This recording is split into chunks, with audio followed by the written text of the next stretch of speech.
I wanted to tell you a little story about onions.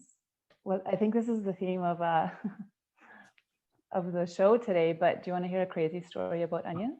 Sifu would love to hear it. Okay, so I was reading this book. It's called Ancient Secrets of a Master Healer.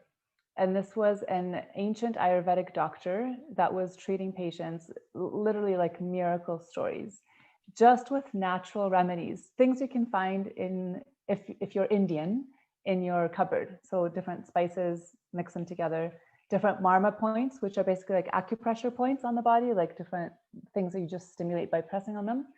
So there's this one doctor, he had actually passed away this past February, Dr. Naram. He was only in his 50s, but he was treating people by the hundreds. People were flocking to him because he was like a miracle healer. But it wasn't miraculous. It was just the power of these herbs and his knowledge about Ayurvedic medicine. So there was a situation where a lady came to him because her daughter was in a coma and she was basically dying. And the doctors at the hospital, she was, you know, in the ICU unit, obviously hooked up to machines. And they were telling this lady to make a decision about her daughter, whether to take her off life support or what's happening, because they couldn't keep her for much longer. And so the lady in desperation went to see Dr. Naram, who was actually super busy that day, but he sent one of his people over to the hospital. So this lady, so imagine this girl like in a coma for quite a while, completely unconscious, about to die. So one of the things he did was put an onion on one side of her head, and because it draws out toxins, and then milk, a little bit of milk in a glass bowl on the other side of her head. And the reason for that is so the toxins get drawn out of just one in one direction, and the milk would block it, so it just causes it to come out.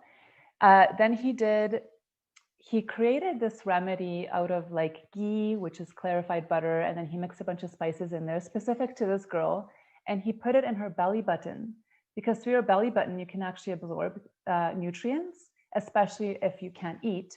And she was already hooked up on IVs, so he put it in her belly button, and then he had the mother do a bunch of different marma points that were going into this girl's subconscious mind, and she was also supposed to speak certain affirmations out loud. So just basically telling her daughter that she loves her, that she would like her to stay if she wants to stay on earth. And she had to do this a few times a day, which was basically, again, like stimulating just certain points. And I think it was within 2 days that the girl had opened her eyes. And within a week, she was out of the ICU and she was fine, like talking, walking, just basically alive again. And not only that, but there were 4 other patients in that ICU unit, and all of them actually had recovered because Dr. Naram ended up treating all of them. Because when the family saw that this one patient was out, they were like, "What did you do? Can you do this to our family members?" And he had gotten them out of the ICU through these simple techniques. I mean, it's not simple because it's intricate, and he had to do these things very specific to her body, but they were all natural and like involved an onion. That's fascinating. The unraveling the onion is leading to all kinds of things. I'm sure there are books written on the healing power of onions.